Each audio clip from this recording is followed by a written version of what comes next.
الحديث كتاب الله وخير الهدي هدي محمد صلى الله عليه وسلم وشر الأمور محدثاتها وكل محدثة بدعة وكل بدعة ضلالة وكل ضلالة في النار. قال الله تبارك وتعالى في القرآن المجيد والفرقان الحميد قاف والقرآن المجيد بل عجبوا أن جاءهم منذر منهم وقال الكافرون هذا شيء عجيب أإذا متنا وكنا ترابا ذلك رجل بعيد قد علمنا ما تنقص الأرض منهم وعندنا كتاب حفيظ بل كذبوا بالحق لما جاءهم فهم في أمر مريج أفلم ينظروا إلى السماء فوقهم كيف بنيناها وزيناها وما لها من فروج.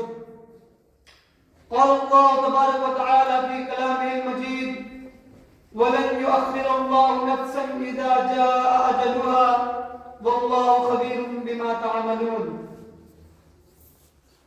تمام تعریفات کبریائی و بڑائی اس وحدہ لا شریک کے لیے ہے جس نے ہمیں اس روئے زمین پر مبعوث فرمایا اور پیدا کر کے یوں ہی بھٹکتا ہوا لاچار نہیں چھوڑا بلکہ صحیح طریقے سے زندگی گزارنے کے لیے ہمیں قرآن اور حدیث جیسی نعمت سے نوازا.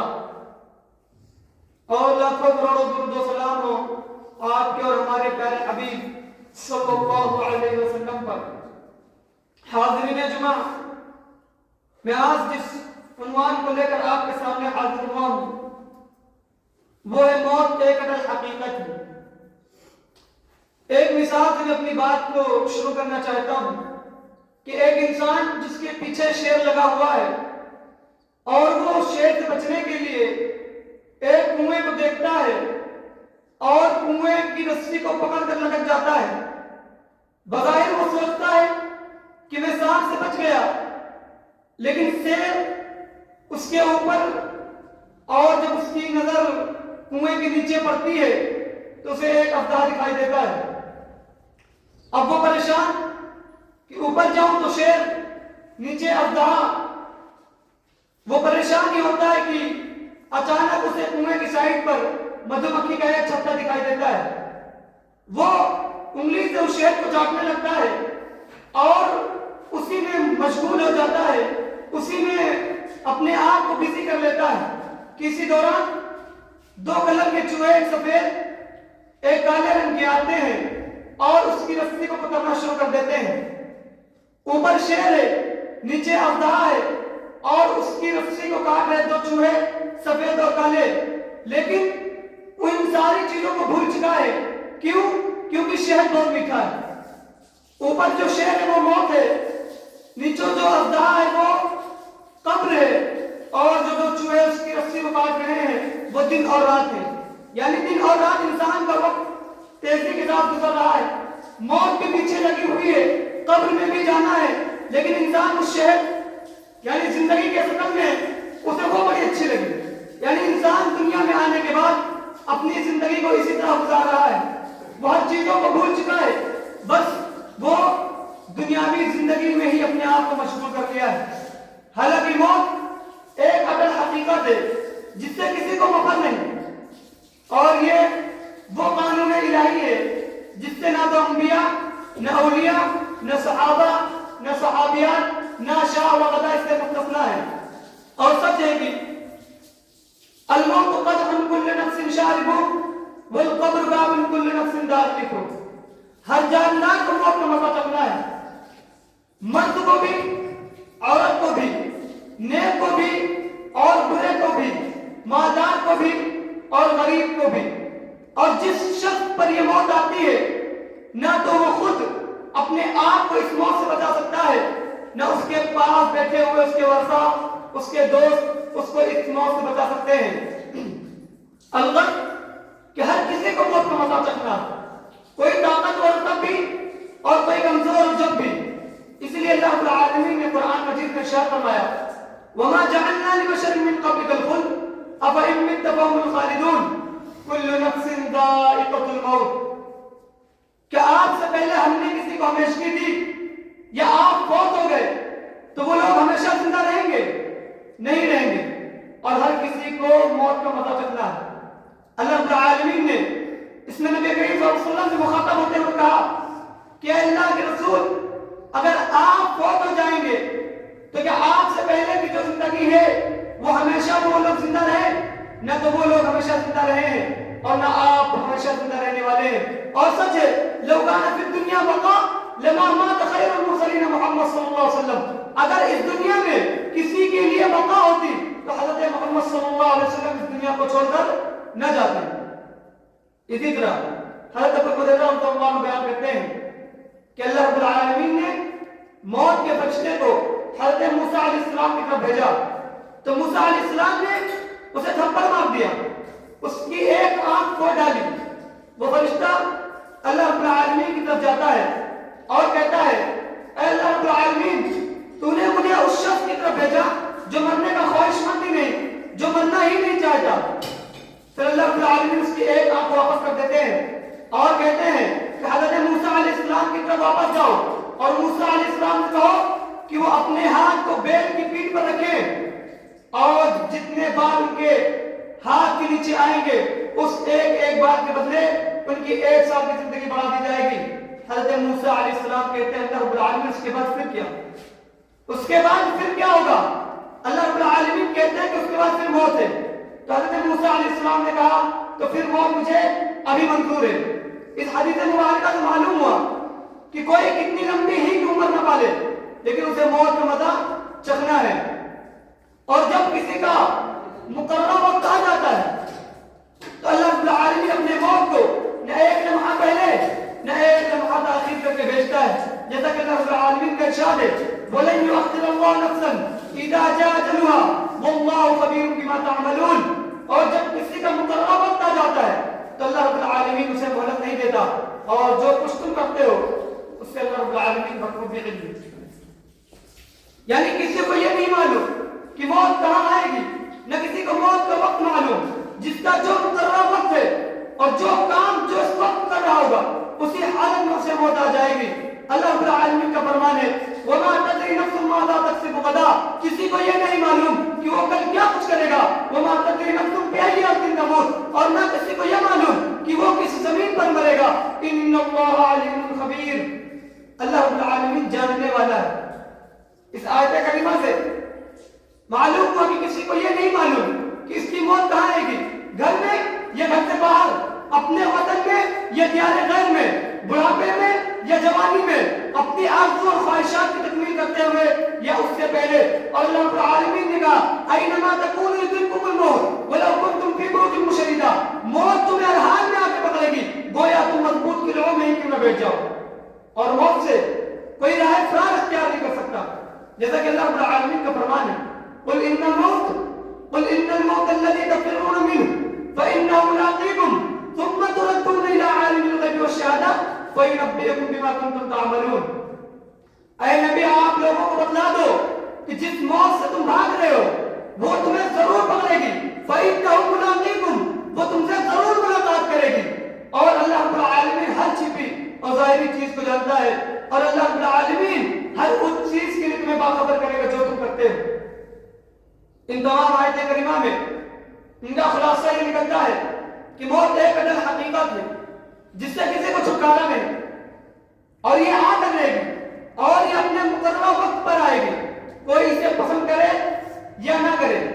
اسی لیے موت کے وقت کا, موت سے پہلے کا وقت انسان کو غنیمت تصور کرنا چاہیے اور اللہ رب العالمین کی طاعت و فرما برداری میں ہی گزارنا چاہیے. اللہ رب العالمین کے سامنے سجدہ کرتے ہوئے گزارنا چاہیے. اور اگر انسان اس دھوکے میں پڑا ہے کہ ابھی جوانی کا وقت چل رہا ہے, بڑھاپے میں توبہ کر لیں گے, ابھی زندگی عیاشیوں کے ساتھ گزار لیتے ہیں, عیش پرستی میں گزار لیتے ہیں, اور اسی دوران اسی دھوکے میں پڑے رہنے کے دوران اس کی موت ہو جاتی ہے تو اس سے زیادہ سیاہ بختی اور محرومی کی قسمت کیا ہوگی؟ جیسا کہ اللہ رب العالمین کا فرمان ہے وَأَنفِقُوا مِمَّا رَزَقْنَاكُم مِّن قَبْلِ أَن يَأْتِيَ أَحَدَكُمُ الْمَوْتُ فَيَقُولَ رَبِّ لَوْلَا أَخَّرْتَنِي إِلَىٰ أَجَلٍ قَرِيبٍ فَأَصَّدَّقَ وَأَكُن مِّنَ الصَّالِحِينَ۔ کہ جو اللہ رب العالمین نے آپ کو دیا ہے اس میں سے اللہ رب العالمین کی راہ میں خرچ کرو، نہیں تو وہ وقت جانے کے بعد وہ کبھی افسوس کہے گا، جب موت اس کے قریب آ جائے گی تو افسوس کرتے ہوئے کہے گا کہ اللہ رب العالمین تو نے مجھے مہلت کیوں نہ دی کہ میں اس میں سے کچھ صدقہ کر دیتا اور نیک لوگوں میں شامل ہو جاتا۔ اس آیت کریمہ سے معلوم ہوا کہ موت کے وقت نیکی کرنا، یہ نیکی کی خواہش اپنے دل میں لانا کوئی فائدہ مند نہیں ہوگا، وہ نقصان میں ہی جائے گا، کیونکہ جب موت کا وقت آ جاتا ہے تو اللہ رب العالمین مہلت نہیں دیتا۔ اسی طرح ہر انسان کو موت کو ہر وقت یاد رکھنا چاہیے اور کبھی بھی اس سے غافل نہیں ہونا چاہیے۔ ہر انسان کو اپنے ان رشتہ داروں اور اپنے ان دوستوں کے متعلق سوچنا چاہیے جو کل تک دنیا میں ان کے ساتھ تھے لیکن آج مٹی کے ڈھیر تلے کر چکے ہیں، اور مجھے افسوس ہوتا ہے اس شخص کے کندھوں پر جس نے کئی میتوں کو اٹھا رکھا ہے، مجھے افسوس ہوتا ہے اس شخص کے ہاتھوں پر جس نے کئی شکران کو دفن کر چکا ہے، مجھے افسوس ہوتا ہے اس شخص کی آنکھوں پر جس نے قبروں کے کئی خوفناک مناظر دیکھ چکا ہے، مجھے افسوس ہوتا ہے اس شخص کے کانوں پر جس نے کئی موتوں کی اچانک خبریں سن چکا ہو پھر بھی اپنی موت سے غافل ہو۔ ابن قدامہ نے موت کی یاد کے حوالے سے لوگوں کو 3 قسموں میں تقسیم کیا ہے۔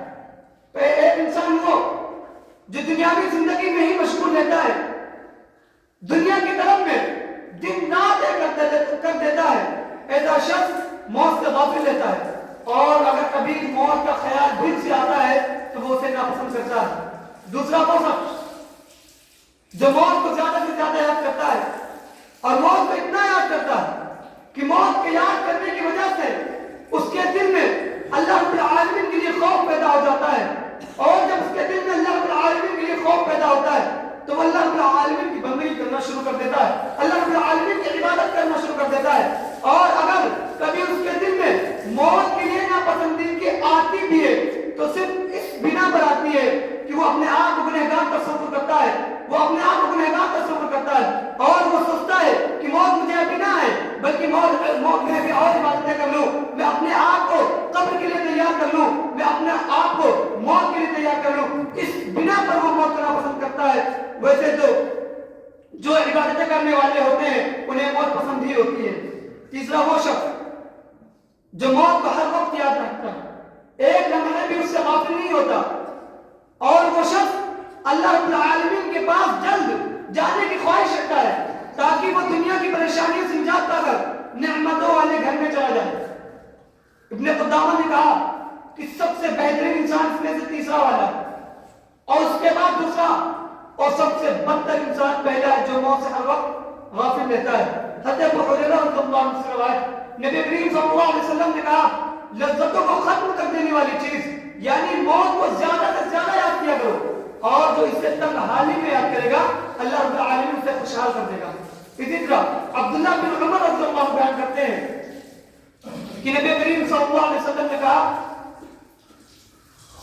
کہ نبی کریم صلی اللہ علیہ وسلم کے پاس ایک انصاری آتا ہے، آپ کو سلام کہتا ہے اور کہتا ہے اللہ کے رسول مومنوں میں سب سے زیادہ افضل کون ہے؟ اللہ کے رسول صلی اللہ علیہ وسلم کہتے ہیں احسنهم اخلاقا، ان میں سے وہ جو اخلاق میں سب سے اچھا ہو۔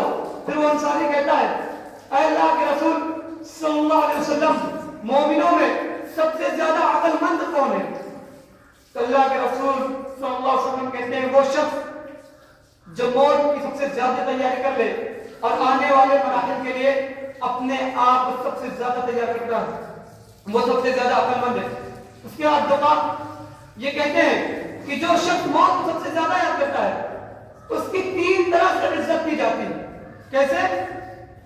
پہلے جو اسے توبہ کرنے کی توفیق جلدی مل جاتی ہے، جتنا اللہ رب العالمین اسے دیتے ہیں اس پر اسے قناعت نصیب ہوتی ہے، اور تیسرا کہ وہ جب عبادت کرتا ہے تو اس کو سکون، لذت و انشاءت محسوس ہوتی ہے، اور تیسرا اور وہ شخص جو موت سے غافل ہوتا ہے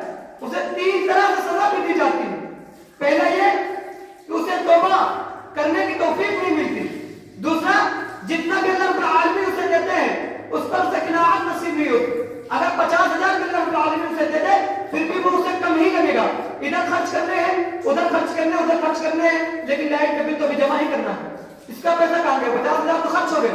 تو جتنا رب العالمین اسے دیتے ہیں اس پر بھی اسے قناعت نصیب نہیں ہوتی، اور اللہ رب العالمین کی بندگی میں اسے سکون نہیں ملتا، بہتری محسوس ہوتی، سکون اختیار نہیں ہوتا. اس لیے موت کو زیادہ سے زیادہ یاد کرے اور اللہ رب العالمین کی عبادت کرے، اور موت کے لیے اپنے آپ کو سب سے زیادہ تیار کرے.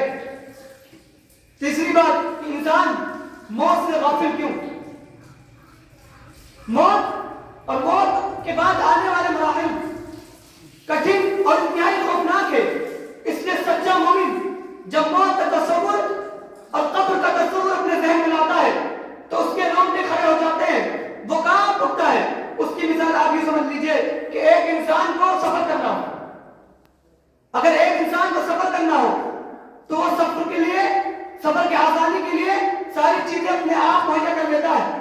سویٹر پہن لیتا ہے، جاکٹ پہن لیتا ہے، موزے پہن لیتا ہے، بسکٹ لے لیتا ہے، پانی لے لیتا ہے، حتیٰ کہ ہر چیز لے لیتا ہے تاکہ سفر میں اسے کوئی مشکل نہ ہو. لیکن آخرت کے سفر کے لیے کوئی تیاری نہیں، جس کی پہلی مراحل موت، اس کے بعد پہلی منزل قبر ہے، اس کے لیے کوئی تیاری نہیں. اور ہاں قبر، وہ قبر جو انتہائی خوفناک اور اندھیروں سے بھری کوٹری ہے، اس کے لیے کوئی تیاری نہیں. شادی کی ڈیٹ فکس ہو جائے کہ فروری میں شادی ہے تو اس کے لیے انسان 3 مہینے 4 مہینے پہلے تیاری کرنا شروع کر دیتا ہے. میرے جھال بک کر لیتا ہے، کپڑے لے لیتا ہے، کھانے پکانے والوں کا آرڈر لے لیتا ہے، حتیٰ کہ ہر چیز کر لیتا ہے، لیکن وہ موت کی تیاری نہیں کرتا. اور غور کرنے والی بات یہ ہے کہ شادی کی ڈیٹ فکس ہے، شادی کی ڈیٹ فکس ہے کہ فروری کی 25 تاریخ کو شادی ہونا ہے، تو آپ اس کی تیاری کر رہے ہیں، لیکن موت کی کوئی تاریخ فکس نہیں. شادی کی تاریخ فکس ہے تو آپ اس کی تیاری کر رہے ہیں، لیکن موت کی کوئی تاریخ فکس نہیں تو آپ اس کو بالکل بھول بیٹھے ہیں، اس سے آپ کا کوئی واسطہ نہیں. آپ نے موت کو بھلا دیا، اللہ رب العالمین اسی طرح آپ کو بھی بھلا دے گا. اسی لیے موت کو زیادہ سے زیادہ یاد کرے اور اللہ رب العالمین کی طرف اپنے آپ کو لوٹائیں. نہیں تو یاد رکھیں موت اور موت کے بعد آنے والے تمام مراحل انتہائی خطرناک ہے، اور موت کی سختی اس سے بھی زیادہ خطرناک ہے. اللہ رب العالمین نے قرآن مجید میں کہا وَجَاءَتْ سَكْرَةُ الْمَوْتِ بِالْحَقِّ، یقیناً موت کی سختی حق کے ساتھ آ گئی. اس کے بعد اللہ رب العالمین نے کہا وَلَوْ تَرَىٰ إِذِ الظَّالِمُونَ فِي غَمَرَاتِ الْمَوْتِ، آپ دیکھیں گے ظالموں کو کہ وہ موت کی سختیوں میں ہوں گے.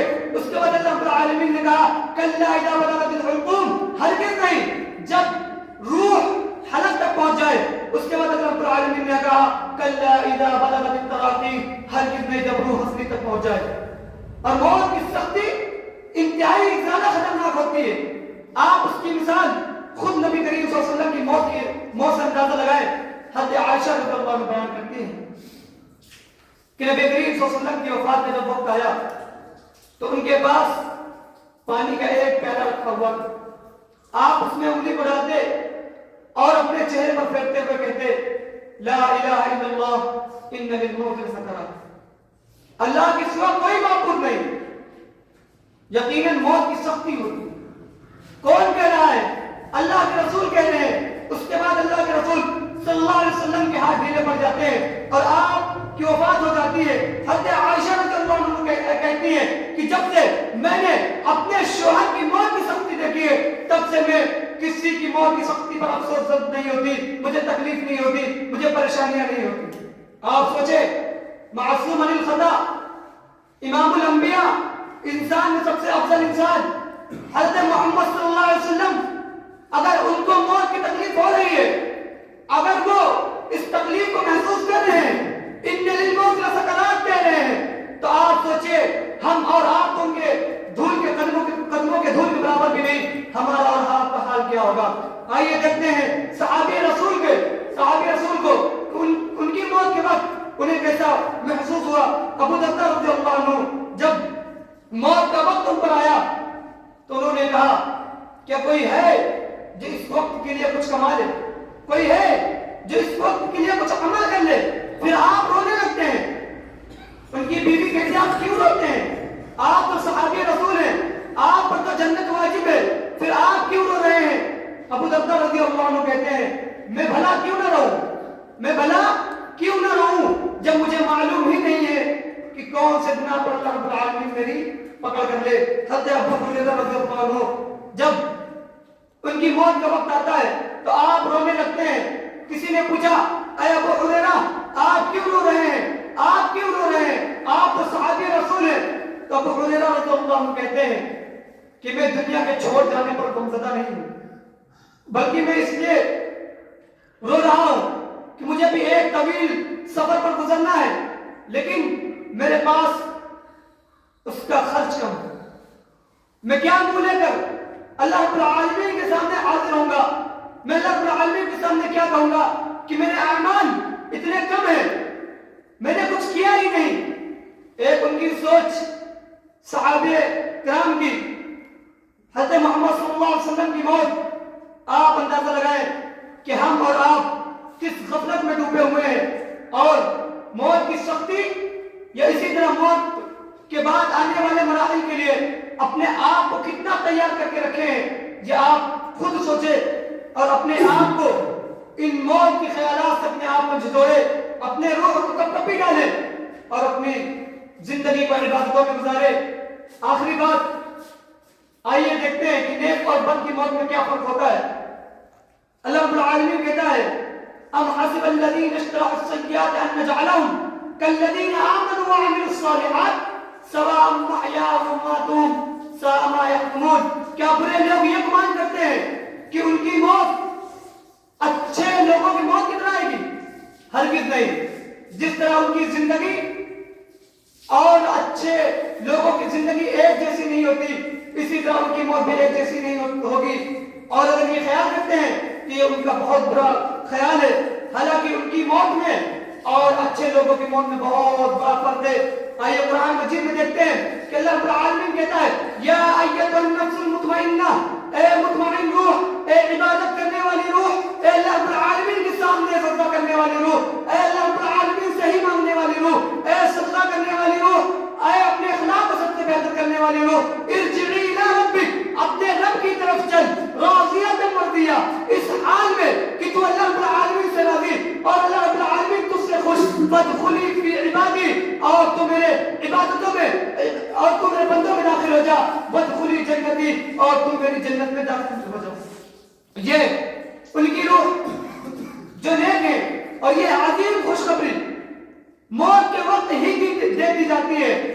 جو انسان اچھا ہوتا ہے، جو عبادتیں کرنے والا ہوتا ہے، اور جو انسان برا ہوتا ہے، فرشتے پہلے سے ہی اللہ کے عذاب سے ڈراتے ہیں، اور ان کے موت کا وقت ان کا عالم کیا ہوگا برے لوگوں کا۔ آئیے اسے بھی دیکھتے ہیں۔ اللہ رب العالمین قرآن مجید میں ارشاد فرماتا ہے وَلَوْ تَرَىٰ إِذِ الظَّالِمُونَ فِي غَمَرَاتِ الْمَوْتِ وَالْمَلَائِكَةُ بَاسِطُو أَيْدِيهِمْ أَخْرِجُوا أَنفُسَكُمُ الْيَوْمَ تُجْزَوْنَ عَذَابَ الْهُونِ بِمَا كُنتُمْ تَقُولُونَ عَلَى اللَّهِ غَيْرَ الْحَقِّ وَكُنتُمْ عَنْ آيَاتِهِ تَسْتَكْبِرُونَ۔ کہ آپ دیکھیں گے ظالموں کو کہ وہ موت کی سختیوں میں ہوں گے، اور فرشتے اپنا ہاتھ آگے بڑھاتے ہوئے ان سے کہیں گے نہیں، آپ خود اپنی جانیں نکالیں، آپ خود اپنی روح نکالیں، اور فرشتے ان کی روح نہیں نکالیں گے، خود ان کو اپنی روح نکالنی پڑے گی، اور ان کو ڈرا دیا جائے گا کہ اللہ رب العالمین تمہارے لیے سخت عذاب تیار کر کے رکھا ہے جب تم نے اللہ رب العالمین کی آیتوں کو ٹھکرایا اور تکبر کیا۔ اور دوسری جگہ دیکھتے ہیں ان کے ساتھ کیا عالم کیا جائے گا۔ اللہ رب العالمین کہتے ہیں فَكَيْفَ إِذَا تَوَفَّتْهُمُ الْمَلَائِكَةُ يَضْرِبُونَ وُجُوهَهُمْ وَأَدْبَارَهُمْ۔ ان کی موت اس حال میں ہوگی کہ فرشتے ان کے چہروں پر مارتے ہوئے ان کی جان نکالیں گے۔ یہ برے لوگوں کی موت، انہیں اپنی جان خود نکالنی پڑے گی، یہ فرشتے ان کی جان نکالیں گے تو ان کے شریروں اور ان کے چہروں پر مارتے ہوئے ان کی جان نکالیں گے۔ آپ سوچئے کہ ان کی کتنی بدترین موت ہوگی، وہ کس تکلیف میں، کس اذیت میں اپنے آپ کو پائیں گے۔ اس لیے ہر ایک انسان کو چاہیے کہ وَلَوْ تَرَىٰ إِذِ الظَّالِمُونَ فِي غَمَرَاتِ الْمَوْتِ کی آیتوں سے بچنے کے لیے اللہ رب العالمین کی عبادت کریں، اور یا ایتھا النفس المطمئنہ والی روح کے لیے اپنے آپ کو صرف اللہ رب العالمین کے سامنے جھکائیں، صرف اللہ رب العالمین کی عبادت کریں۔ اسی طرح بڑوں سے ادب، ماں باپ کا کہنا مانے اور اچھے اخلاق کے ساتھ زندگی گزارے. آخر میں اللہ رب العالمین سے دعا گو کہ اللہ رب العالمین ہم سب کے اوپر آسان موت لے کر آئے اور قبر کے عذاب سے ہم سب کو بچائے. آمین. وآخر دعوانا الحمدللہ.